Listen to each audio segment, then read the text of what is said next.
Hola mis hermanos y amigos que nos siguen escuchando a través de este canal.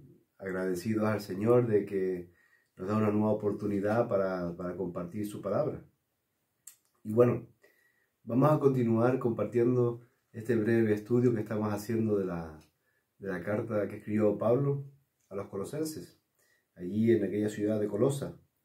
Y ya habíamos visto cómo Pablo había sido señalado, escogido por el Señor, designado por el Señor para ser un fiel ministro del Evangelio, de predicar a Cristo como el único Salvador, el único que puede reconciliarnos con el Señor. Pues bien, después de esta introducción que ya hemos leído en el capítulo 1, desde el versículo 1 al versículo 23, allí Pablo en esta introducción hace este breve resumen, donde expone y alaba al Señor Jesucristo. Ahí él ve la supremacía de Cristo en la creación, a Cristo como en la salvación, su supremacía en la salvación y también en la reconciliación con nuestro Padre que está en el cielo. Y allí el apóstol empecé a enfatizar bastante sobre quién es Cristo. Le vuelvo a recordar estas grandes verdades a estos hermanos, en dónde han colocado, en dónde han puesto su fe, esa fe que viene del Señor. Pues bien, ahora saltamos al versículo 24 de esta carta, del capítulo 1, y allí Pablo nos abre un poco ahora hacia su persona. Está hablando de Cristo y él ahora da una pequeña idea de dónde se encontraba y lo que estaba atravesando, cuál era su situación en aquel momento. Y también nos dice por qué la utiliza, por qué él se pone, por qué habla de sí mismo y apunta hacia quién quiere hablar él, ¿no? ¿Por qué utiliza su situación? Su único deseo siempre es presentar a Cristo. Y vamos a hacer la lectura, entonces, en esta vez, del capítulo 1, y vamos a leer desde el versículo 24 al 29. Y luego haremos unas breves reflexiones, sacaremos unas breves ideas de lo que Pablo aquí está hablando y compartiendo con estos hermanos, ahí en Colosas, que como hemos dicho desde el principio, esta carta pudo haberse escrito también para la Iglesia de Santa Cruz, para la Iglesia Cristiana Evangélica de Santa Cruz, para nosotros hoy en día. La palabra del Señor nunca cambia, ¿no? Y también puede hablarnos hoy, y estas palabras realmente nos hablan hoy.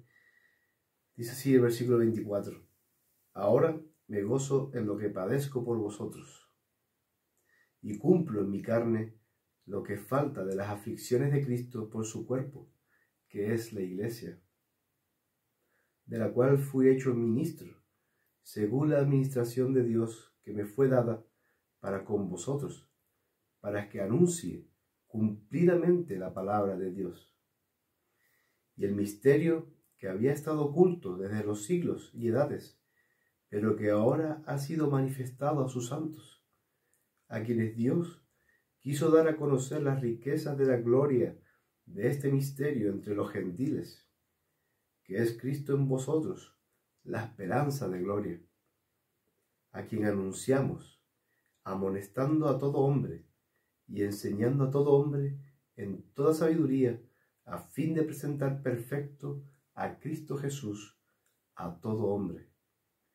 Para lo cual también trabajo, luchando según la potencia de Él, la cual actúa poderosamente en mí. Increíbles palabras. Pablo, después de haber hecho un estudio en Hechos y también en la propia carta de los Colosenses, en el capítulo 4, 18, podemos podemos decir que él estaba en la prisión. Él estaba teniendo una condena por predicar la palabra del Señor. Como un buen misionero, estaba ahí en la prisión. Y después de haber leído a bastantes autores, todos o la gran mayoría coincide de que él estaba siendo prisionero en Roma, en una cárcel allí en Roma. No como las que vemos hoy, no una cárcel como nos podemos imaginar hoy o como vemos en las películas, sino podemos ver que en aquella época la prisión pasaban bastantes aflicciones y sufrimientos. Y aunque él no da detalles de cuál es esa aflicción o el sufrimiento que estaba ocurriendo en la cárcel, allí en aquel lugar, nos podemos hacer una idea, ¿no?, de cómo él podía estar siendo tratado sin ningún tipo de libertad. Y a mí me gustaría aquí hacer una breve meditación sobre lo que podemos estar viendo hoy, o está cogiendo un poco más de moda o de repercusión, que son esos llamados, los creyentes que se llaman creyentes de la prosperidad. Estos promueven ideas donde no hay sufrimiento, de que si tú haces ciertas cosas el Señor te va a bendecir materialmente o físicamente. Si tú das al Señor, el Señor te va a devolver en mayor cantidad. Hablan de este evangelio, de esta forma, lo cual no está en la palabra. Puedes ver que no hay un fundamento bíblico de lo que ellos dicen. Un evangelio de acuerdos. Bueno, tú das al Señor y el Señor te va a dar, como si fuera un contrato. Y si te pasa algo, es que no lo estás haciendo bien o no estás dando suficiente. Y esa es la razón de esa falsa felicidad que estas personas tienen, o estas personas que se congregan y escuchan este tipo de mensajes. Es una felicidad falsa, un gozo falso, muy parecido a este mundo. ¿Qué felicidad brinda este mundo? Una felicidad momentánea. Puedes mañana comprarte un coche nuevo. Tú te compras un coche nuevo y por un momento puedes tener un momento de alegría, de satisfacción, de estar ahí gozándote, mira mi coche nuevo, ¿no? Pero pasan 2 o 3 semanas y te lo pueden robar. Y ahí esa felicidad se acaba. O tú te puedes gozar de un buen bienestar económico, social o de salud. Y decir, yo estoy bien, no me encuentro nada mal. Y mañana mismo invaden tu país y todo lo que tú has cosechado durante los años se desmorona. O de repente encuentras algo en tu cuerpo y tú no pensabas, tú pensabas que estabas sano. Y ese gozo, esa felicidad sobre tu estado físico también se acaba. Se acaba. La felicidad de este mundo es momentánea, por breves momentos. Como un hombre en prisión, como un hombre como Pablo, podía gozarse aún en estos sufrimientos, como leíamos en el versículo 24. Me gozo en lo que padezco por vosotros. Él se gozaba. Entonces que Pablo era masoquista, podrían decir algunos. Bueno, es que le encantaba estar en la prisión. Es que le gustaba estar encarcelado y de ser azotado día tras día. No, mis hermanos. Su gozo iba mucho más allá. Su gozo residía en el Señor. Él se gozaba de lo que el Señor llevaba a cabo a través de estas aflicciones. Como nosotros hoy, nosotros como creyentes, Dios nos pone en situaciones a veces difíciles, a veces que ni entendemos, en situaciones de sufrimiento y de aflicción, donde el creyente debe experimentar gozo, aún en esas situaciones. Por ejemplo, el Señor nos puede mandar sufrimientos para poder crecer espiritualmente, madurar y llevar una vida más dedicada al Señor, más santa, en santificación, fortaleciendo nuestra fe. O nos lleva por aflicciones pasajeras para producir en nosotros mayor peso de gloria, como decía Pablo en Corintios, mayor peso de gloria, eterno peso de gloria. O sufrimos en nuestra propia lucha espiritual, ahí esos sufrimientos que tenemos contra nuestro viejo hombre, contra las tentaciones, hermanos, como si estuviéramos en la primera fila de batalla. Ahí nos ha puesto el Señor, como en las guerras de antes. Antes el hombre se veía cara a cara con el que iba a luchar, en primera línea. Ahí estamos los creyentes también, en primera línea, a cada instante batallando para que Cristo more más en mí. Y ahí en esa lucha que estamos cada día intensamente luchando, debemos estar con gozo y regocijarnos, porque saber que estás en el frente de batalla y saber que la victoria final la tenemos asegurada. Ese es el gozo del creyente. Saber que tú estás luchando, pero que tú sabes que la victoria la tienes asegurada en Cristo Jesús. Hermanos, podemos tener gozo en las aflicciones, porque si somos verdaderos hijos de Dios, es un honor padecer por Cristo. Cualquier tipo de afrenta, y eso nos lleva a tener una mayor comunión con Él. Sufrir el desprecio de este mundo. También podemos sufrir el desprecio de este mundo que nos rodea, porque si tú sigues a Cristo y quieres seguir sus caminos, entonces tú tienes que guardarte de ciertas cosas, porque sabes y entiendes que por medio de la palabra no estás agradando al Señor. Y ahí viene la burla y el desprecio. Pero mira pero no saben qué año vivimos. Pero luego viene Cristo y nos dice, si el mundo os aborrece, sabed que a mí me ha aborrecido antes que a vosotros. Si fuerais del mundo, el mundo amaría lo suyo.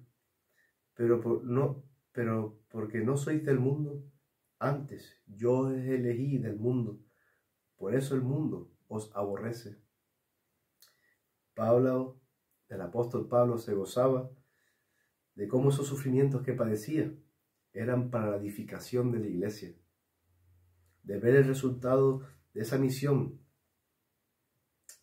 con estos hermanos que aún ni conocía, aquellos hermanos en Colosas. Él nunca los había visto físicamente, y cómo su labor, su trabajo, cómo el Señor estaba utilizándolo ahí en la cárcel, aún en la cárcel, para poder escribir estas notas a los hermanos. Precioso ver cómo el Señor obra aún en las pruebas que podamos pasar. El Señor nos utiliza. Somos herramientas suyas en sus manos. Yo estoy aquí, Pablo podría decir, yo estoy aquí en mis prisiones, pero porque cumplidamente he predicado la palabra, he predicado el gran misterio, las verdades que Dios nos ha revelado. Él ha predicado a los gentiles la salvación, a nosotros, que Cristo es nuestro Salvador, y las infinitas bendiciones que tenemos acceso mediante Cristo, por medio de Cristo, que es nuestra única esperanza. Eso es lo que quería Pablo, llevar. Hermanos, Pablo no está hablando de sí mismo para echarse la gloria sobre sus espaldas. Él quería presentar esto para decir, sigan a Cristo, sigan a Cristo. Y aquí viene un llamado a nosotros ahora, cuando continuamos leyendo en el versículo 28, que es un versículo bastante profundo. No tenemos mucho tiempo, pero es un pasaje precioso que nos hace un llamado a nosotros también como en hermanos de la iglesia de no ser creyentes consumidores. ¿Y a qué me refiero con esto? A no convertirnos en una iglesia de consumidores. Voy el domingo, me siento, me gusta lo que veo y me voy. Me levanto, me voy y vuelvo al siguiente domingo.